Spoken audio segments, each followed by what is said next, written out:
So today we're going to kick off learning about the essential elements that all healthy relationships must have. So what underpins a healthy relationship and what makes a relationship toxic? It's a really key thing to know because these roots are the core foundation to attracting a healthy relationship. You've got to know what you're looking for. It's a bit like trying to build a house without plans. You've got a vague idea of what a house should look like, but if the layout is wrong and the foundation is weak, it'll just crack and collapse as soon as it's built, right? And you don't get very far, and you certainly don't enjoy living with it. And going back to relationships, we probably, you know as well as I do, I know this very well, there is nothing more lonely and awful and soul-sucking than being in an unhealthy relationship. So if we can avoid that, isn't that just all for the better? And this is what is going to, it's the key part to helping you do that. So by the end of this episode, you will know the 5 essential roots that every healthy relationship has to have and how to assess the health of your current or past relationship. All right, so let's get into today's episode.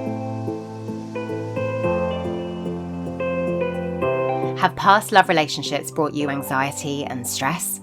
Maybe you've hit a wall with dating, like, why are all the good ones taken? Even though you're a go-getter, does true love feel unattainable and outside of your control? Hey, I'm Remy, clinical hypnotherapist and my master coach. In this podcast, you will learn how to heal heartache and move on from your past relationships, nurture your inner child, master your mind to work for you instead of against you, live an authentic life that's in alignment with your truth, regulate your nervous system, understand the dynamics of healthy relationships, and attract the loving relationship you truly deserve. 14 years ago, I went from being a codependent, anxious serial dater and marrier of the wrong men until I finally realised I had a lot of work to do. Well, I made it my mission to learn everything I needed from the world's best and did the work, and very quickly met the man I've been waiting a lifetime for. These days, I've got the family and life I dreamed of and use my 3-step framework to help other women claim the same power over their lives. I'm here to expand your belief of what's possible for you. You deserve unshakable self-confidence and a relationship that feels right on every level. It's time to upgrade your subconscious and start some real-life magic happening. So nestle on in and let's get to it.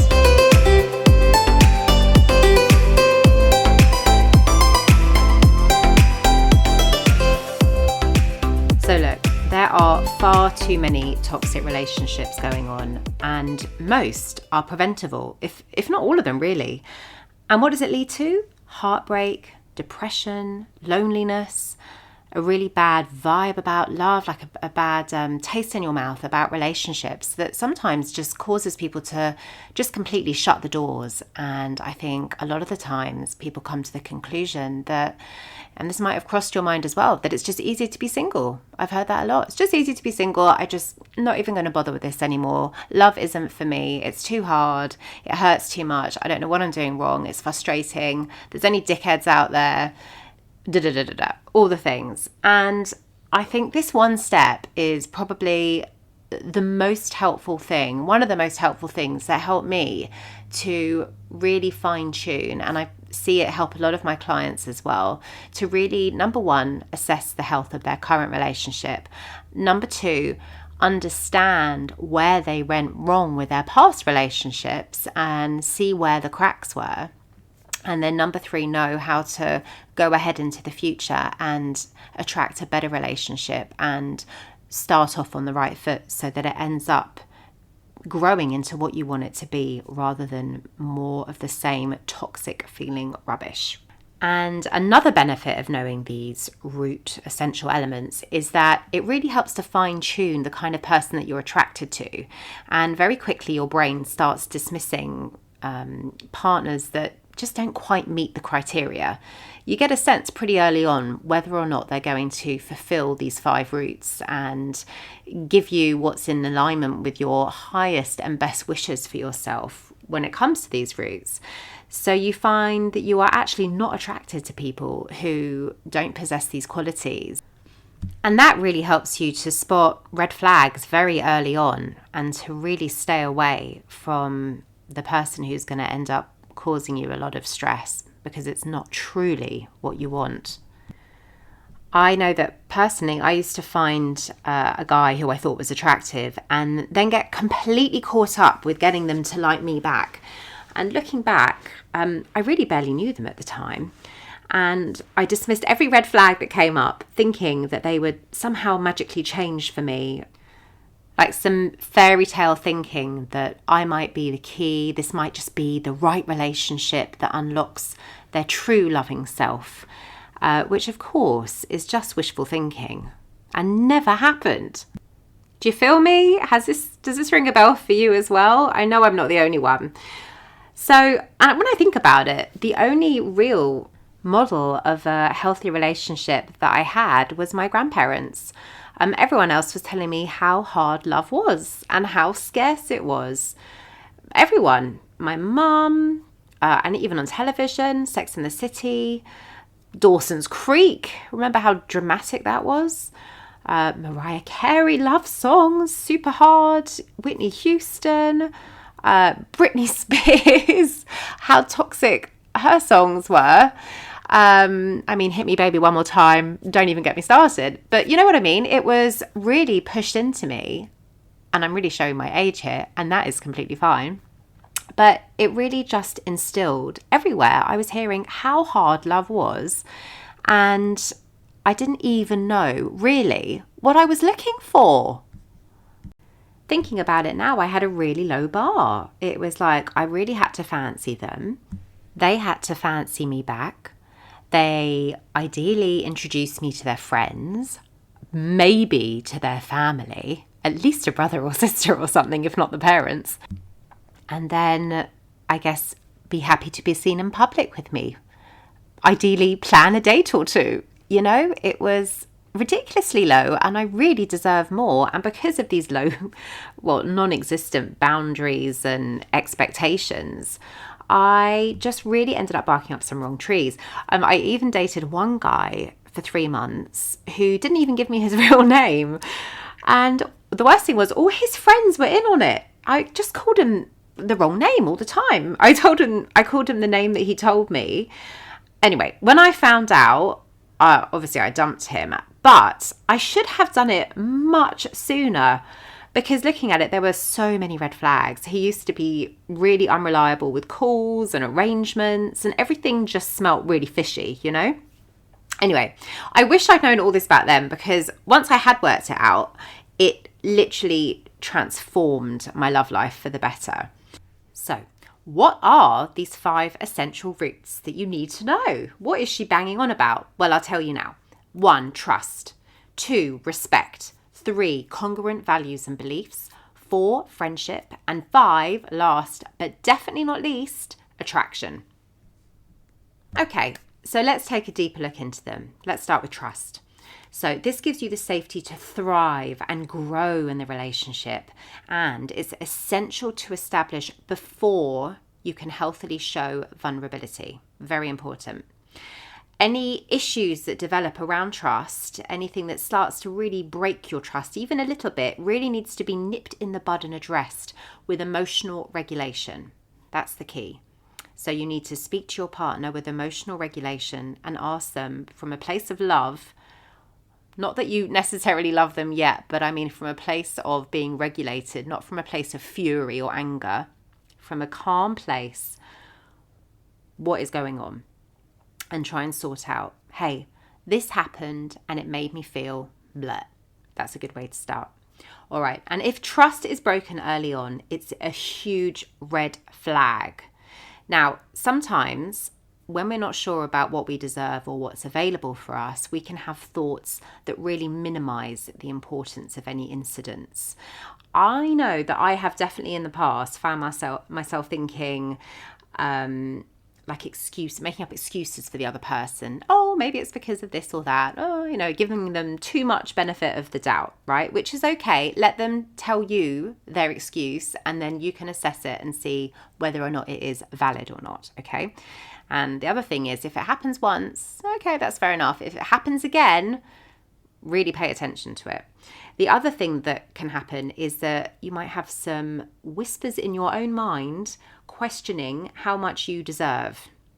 and even sometimes shaming yourself for thinking that you actually deserve to be treated really well and with utmost respect, which is our second root. So respect means respecting yourself and each other, the other partner involved. And this means appreciating each other and holding each other in high esteem. And it's also about setting healthy boundaries. I'd actually say this is almost the beautiful opposite of codependence. It shows that you really have a healthy attitude to love, and you love yourself and the other person, or developing feelings and enough respect for them to allow them to be themselves and shine in their own individuality without needing them to prop you up or be less than what they can be, so that you don't feel threatened or overly vulnerable because your own insecurities are really playing out in a way that is detrimental to your partner. Now, when we have a partner that also respects us and respects our boundaries, it is a beautiful thing because it enables us to grow and really live into the full potential of ourselves rather than be in the shadow of them. And it works the same way for both people in the relationship. It should be equal. All these roots should be equal for both parties. I'm sounding like a lawyer, which I'm not, for both people involved in the romantic relationship. You know what I'm trying to say. All right, so number 3 is congruent values and beliefs. So this is like being on the same page, which sounds really freaking obvious, but it can often become a really big problem down the track. When you start living with somebody and really building a life with them, and especially when children come along, I think quite often it really comes up. It becomes really obvious that the step about sharing what you really want for your life has been missed. Really important to understand about aspects like religion, how you want to raise your children. Do you want to live in a sleepy beach village or a big city? Would you like to have a big focus on career or be at home raising kids? Or would you prefer to be tending on land? Are you focused on wealth? Do you like material gains? Or are you more interested in other more non-material, perhaps more spiritual aspects, or a bit more of a minimalist life? All these sort of things are really important to talk about, and I think people become sort of wrapped up in the cathexis, like the initial attraction, and then one thing goes to another, and then before you know it, you're kind of maybe living with someone, and then then you sort of realize that you might not be on the same page. So it's much better to just discuss these things early on to make sure that your views and beliefs and goals for your life are compatible, or at least don't completely contradict the other. Okay, so route number 4 is friendship. Do you actually like each other? Do you enjoy each other's company? Do you really find the other one's humour lights you up and makes you giggle? Because it's so important to be friends with your partner, and this particularly is a massive thing later on down the track, if you choose to get married and have children, because life becomes so busy that it very quickly, marriage can end up feeling like a business arrangement rather than an actual loving relationship. And the 5th route is attraction. Do you fancy each other? Do you find them attractive? Or is the chemistry just not there? Sometimes we are with people because they sound really good on paper, like we think we should like them because they're tall, they are kind, they have good friends that we have in common, and they like to do similar things to us. But somehow, there's just something not quite, they just don't turn you on, there's just not that chemistry there. It's not about thinking that they're poster perfect or that they're the best looking person you've ever seen, but you do need to have that sort of raw animal attraction. It's very important to set your intimacy alight. I should add here as well that there are times when you don't feel like ripping each other's clothes off, because we all know that life can get really busy. But overall, if you're on holiday with them or it was a lazy weekend, you need to find that you are attracted enough to your partner to make them want to, touch you and be in your personal space. And again, I know this sounds obvious, but sometimes we can tell. I've been there. I really have. I thought this guy I was with was absolutely perfect on paper, and I really was angry at myself for not fancying them. So after a year or more of being together, I just couldn't kid myself anymore. Because, well, if there's no good sex, then it's no bueno. Now, of course, every relationship is going to ebb and flow. It's never constant, but you do get a very good idea of where you are trending with the health of each of these roots of your relationship. It's a great way to check the health of your relationship to see where a root is damaged and needs some work, or whether it's just completely shriveled up and you just know that there's no reviving it and it's time to maybe move on, to allow better and healthier relationships into your life that will serve your true highest and best vision for yourself. Okay, so now you're across these roots: trust, respect, congruent values and beliefs, friendship, attraction. It's a really great exercise to assess the roots in each of your relationships that you've had, including any current relationship that you're in. Like anything worth doing, the first time you do it, it can seem a little bit scary, but it's all for the best because it really gives you a solid foundation for building a healthy relationship, which is what you want, right? And 100% what you deserve. If you haven't already got a journal or regular note-taking app, I highly recommend you think about getting one because it is so insightful to record your thoughts and your progresses, any synchronizations that happen, any light bulb moments that go off. You'll find that there are loads on your journey to upgrading your love. It's really clarifying and also cleansing to literally get it out your head and writing it all down. This can include negative thoughts as well as all the positive insights. I've done it for years and I have to be honest, I virtually never reread it. I started off writing in notebooks or my aha moments and I filled a few, and now I've switched to the Notes app on my iPhone, and I find that works brilliantly for me, and it's great because it's always backed up and it's protected by a pin on your phone. So, and I have a waterproof phone so I can never spill water on it and ruin it. It's brilliant. I really recommend you do that. And you're very welcome to use that to write down your insights from this exercise. You'll find that this podcast has lots of actionable tips to do, and I really recommend you do them. They're the same tips that I give my clients, and it has, not only in my own life has it made massive differences, but it's really improved their lives as well. The feedback has been fantastic. And it's all part of the journey of becoming really consciously aware of our thoughts and everything we do in our life, which is really one of the major keys to living a happy, productive, successful life. Now, when you do this exercise, if you have some wonderful insights that have come to you, why not share it with us in our Facebook group? It would be amazing. We're trying to build this wonderful community where people do share their wins and their growth, because whatever comes to mind for you is going to help someone else as well. Everyone's journey on growth helps someone else, and someone else will need to read it, I can guarantee you. Listening to this podcast will be enough for a lot of you to get the help you need without coming to me directly, but sometimes there are just certain issues that it really helps to have one-on-one help with. So if you would like your hand held and to have me as your coach and therapist to help you get through any negative self-talk, blocks, anxiety, or just to have help moving on from past relationships or trauma, book in for a quick pre-session consultation call with me by visiting www.herloveupgrade.com/book. I use a blend of cutting-edge, brief change work therapy and coaching modalities to help my clients move on towards their best and highest life, all remotely from the comfort of your home. Thank you so much for being here. I hope you enjoyed today's episode. I will be back in your ear with a new episode on Friday, so stay tuned and I hope to see you then. In the meantime, have a great week. Take care.